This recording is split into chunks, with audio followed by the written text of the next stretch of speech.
Hey everybody, this is John with Seattle Coffee Gear here in the commercial kitchen.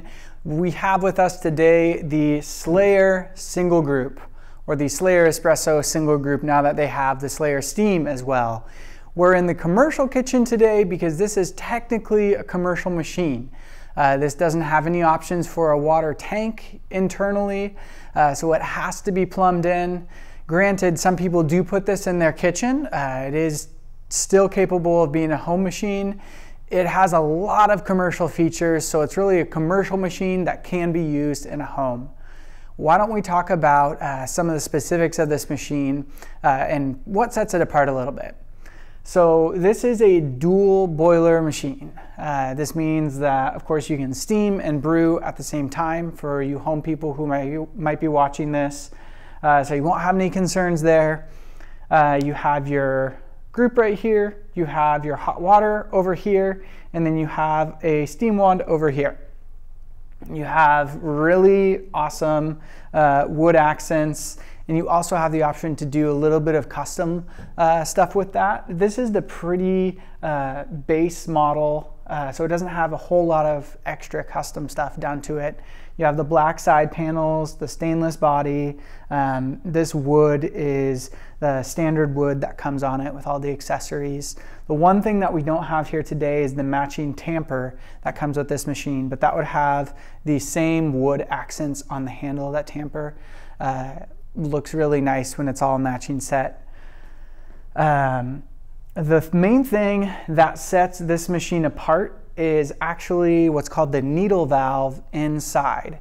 And so an important distinction to make between this machine and other high-end single group machines would be that this is a flow rate profiling machine and not a pressure profiling machine.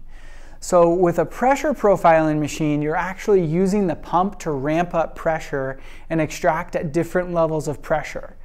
This involves changing the actual flow rate, and so it's just letting a little bit less water through, and then you can change that flow rate.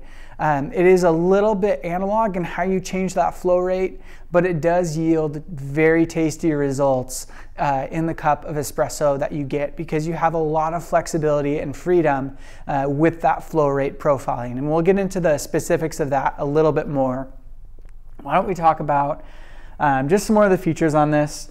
You have a pretty good sized drip tray here, but this is plumbed. Everything on this machine is plumbed, as I said. So it doesn't really matter with the drip tray size. Overall design, this is a very beautiful machine. It does not have cool touch steam wands, so you have these little rubber or silicone pieces here to keep your hands protected while you're steaming so you don't burn yourself. Same thing over here on the hot water. The hot water does not have any sort of mixing valve on it, so you will get that hot water straight off the service boiler there. So just thought there, some of the machines do come with a mixing valve for when they're plumbed in. This machine is actually the 110 volt version, so it's just a standard plug. You can get it as a 220 volt version, which if you're putting this in your home and you're designing a kitchen around it, I would recommend doing the 220 volt power, because you have just a little bit more flexibility. You'll have shorter recovery times, and it won't have to switch back and forth between heating those different boilers quite as much. So if you can, I'd recommend the 220. The one application I see the 110 version of this machine really succeeding in is a high-end kind of espresso pop-up where you don't have 220 volt power and you still want to really showcase very nice coffees that you're really having to work to bring out some of the nuances in. So I can see that as a solid application for the 110 volt machine. Other than that, I would strongly encourage anybody looking at this to get the 220 volt version. Now that we've talked about a lot of the overall features and design of this machine, let's talk about some of the functions and just what different things do. So this is kind of the main attraction here, this brew paddle. And it has two stages to it. It has a pre-brew and a post-brew. The pre-brew is when you have that needle valve that's restricting the flow of water, and that's adjustable inside the machine. And that's essentially pre-infusing your coffee to get a little bit more depth of flavor out of it. So if I flip this into pre-brew, it's going to be dripping out very slowly here. If I kick this over, the pump kicks in, and I would have about a full 9 bars of pressure here, so my flow rate increases. But even just now I said that incorrectly because it is technically 9 bars the whole time, but it's just lowering that flow rate through that valve in there. And then you also have your steam arm here. As I make a mess, clean that up. Up here is the menu that controls a lot of the programming functions for the machine. To access that, you press the circle and it takes you to this right here. And below that screen is actually a touch screen that allows you to swipe through. And in here, we're not going to go into the advanced settings. We're just going to go through here and talk about some of these more programmable settings. So this pre-brew setting right here is talking about basically programming this to activate as just an on-off switch, and then it's going to run through that program. So if I flip this, it's going to do that pre-brew setting we talked about for 5 seconds and then go into the full brew method, or brew there. I am going to turn that off for now because I want to do that somewhat manually. And then right here, this is pretty cool. So on this 110 machine, a problem that you run into a lot of times with 110 machines is power management, because you have 2 boilers of water to heat, and coffee tastes good at a certain temperature. So you want that coffee boiler to stay at a set temperature. If you're steaming a lot of milk and you're brewing a little bit of coffee, it's trying to heat up that coffee boiler and not heating up the steam boiler, so you can run out of steam pressure while you're brewing coffee. So with that, get back into that. My finger is a little bit sweaty. There we go. With that, you can change that as soon as to steam or brew. So if I want to focus more of the power on the steam boiler so I don't run out of steam, I can change that just like that, or I can go to brew. I'm going to leave it on brew because we're not really steaming a lot of drinks today. Continue to swipe through here. You can also change the steam pressure in here. Quick note on that, that's actually controlled by a pressure transducer, not a PSTAT or a PID for the people who care about those nerdy details. Still swiping through here. And then this is also where your automatic back flushing lives. So anytime you're doing back flushing cycles, it's going to be in this menu here. Keep swiping. You can also adjust your brew pump pressure, and so that's getting a little bit more into pressure profiling, but that's still at a set pressure. So you could change this to brew at 6 bars or 9 bars. You just have a little bit of flexibility there. We actually have it set a little bit lower because we were liking how that was tasting. Then you can adjust your brew temperature. We have this set at 200 degrees. Why don't we just for kicks adjust that up a little bit. Let's say 201. And then let's keep swiping through, and we're back to that home menu there.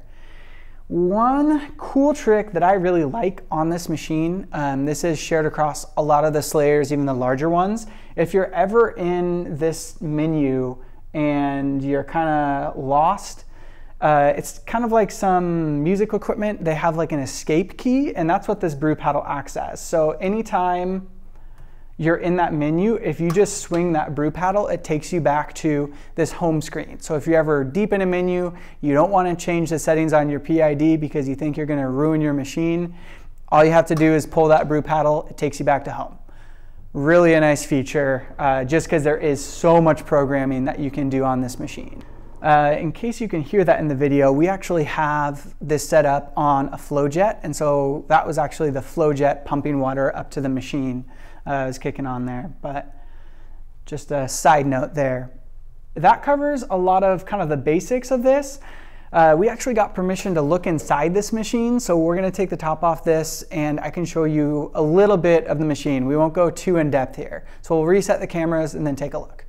Now we are looking at the inside of the Slayer here. So big boiler right here is your steam boiler. In front of that, you can't really see it from here, is the brew boiler. It's quite a bit smaller. And actually, if you see this pipe right here, we're utilizing some of the ambient heat from that brew or steam boiler to heat up water before it hits the brew boiler, which is cool. Then you're not just adding cold water to that brew boiler, which can really wreck your temperature stability. If you look at this right here, that's your pressure transducer. That's controlling the pressure in that boiler and telling it when it needs to heat up some more. The coolest feature in here is this little thing, and that is the needle valve. And that's actually the control for the needle valve. Now, if I was to be brewing, I can spin that one direction or the other to control my flow rate. And that means that I can slow it down to a trickle where it's barely dripping, or I can spin it the other way and have it be a very high flow rate. But because that is right near the boiler, it's pretty hot. So I recommend getting a towel if you're gonna turn that. Otherwise, you'll do what I did and come very close to burning yourself. Anyways, that's a lot of the internals on this machine. Why don't we get reset and we'll make some drinks. Let's get started and make some drinks. So first thing I'm gonna do is just make a good old espresso, because that's what this machine's purpose is to make awesome espresso and to really get the most out of your espresso. So we'll get a start here. Make sure I purge that. And I don't know if you can see that from here, but earlier when we changed that brew boiler to 201 degrees, we're floating right within a tenth plus or minus of that right now, so that's great. This machine also comes with IMS baskets, so they are precision baskets. It also comes with an IMS custom Slayer dispersion screen, so that means you're getting really high quality just parts and accessories with this machine, which you'd expect. All right.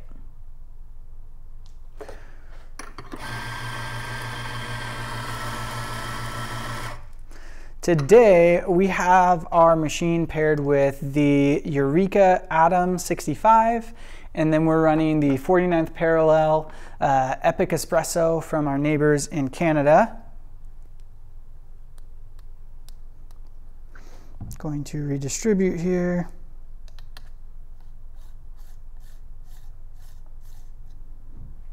And tamp.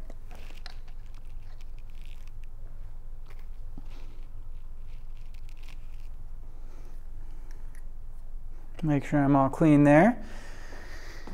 One of my favorite features about this machine, we'll switch around here while this shot's pulling, is actually this little piece of metal right here, which acts kind of like a mirror, so then you can see the bottom of your shot pulling as it's going, which is nice because that's how I judge my extraction and when to switch over from that needle valve to your full brewing. So I have about 20 grams in. I'm going to aim for about 40 to 45 grams out.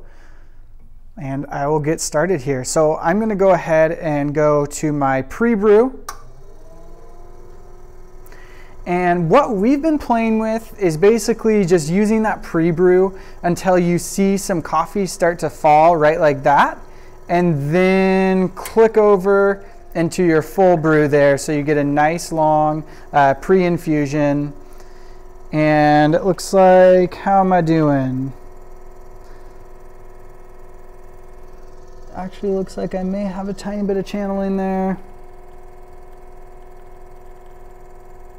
Still going here. I'm going to back this down and finish that off right at 45 grams there. Move that to the side. And get rid of my puck. Dump that out. And now we have our espresso. I have a very sensitive mouth. I don't like hot things, super hot things, so I'm gonna let that sit for a second. Make sure to smell it while it's just been pulled. Smells really clean. That's definitely a little bit hot for me. So we're also gonna make a Gibraltar or Cortado, whichever way you wanna say it, and get some milk going on as well.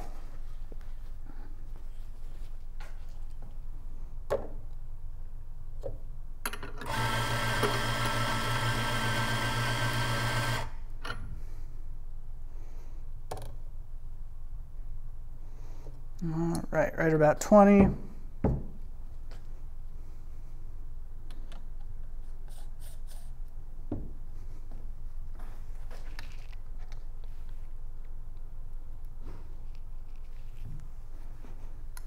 And let's get this going.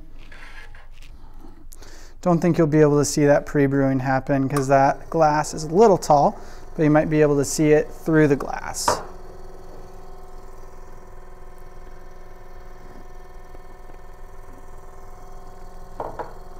That's still really hot, but that is super tasty.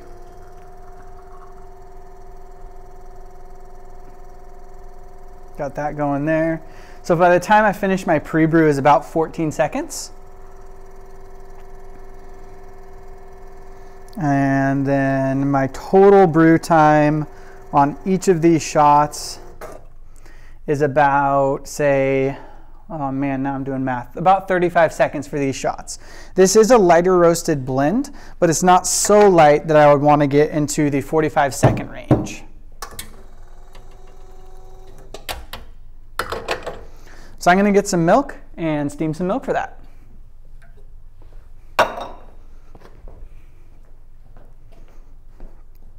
One thing you do need to be careful of on these machines that have longer steam wands is just to make sure that you're purging and getting all the excess water out of them, because they do store quite a bit of excess water.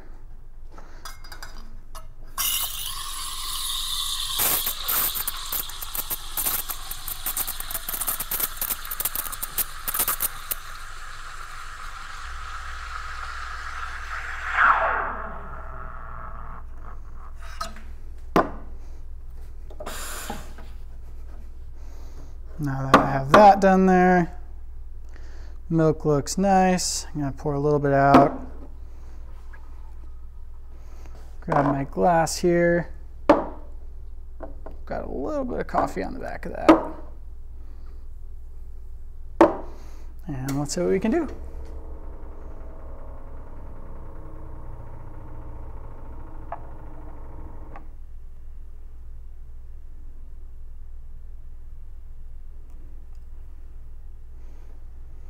Well, we got really nice milk texture out of that.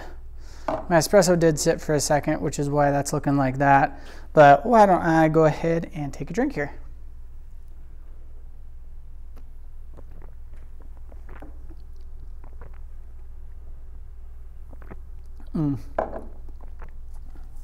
That is super good. I even went in for a second drink there. Yeah, really enjoy the milk from that. Really sweet, really creamy. The espresso adds a nice layer of complexity to it without overwhelming it. Yeah, I would be really happy if I made that at home every single day. So big fan of that. All right, guys, thank you so much for watching. This has been our crew review of the Slayer single group. We had a little overview of it, made some drinks, covered all the details. I hope you guys enjoyed this. I hope it was informative. If you have any questions about home equipment or commercial equipment, please give us a call. We'd love to talk through that with you. If you've ever thought about opening a coffee shop or you just want to upgrade your coffee shop's equipment, give us a call and we'd love to talk through that with you. If you enjoyed the video, make sure to give it a like, comment down below, and if you want to see more videos that we're doing, make sure to subscribe and then also click for those notifications so you'll get notified when we put out new videos. Thank you guys again for watching. Have a great one.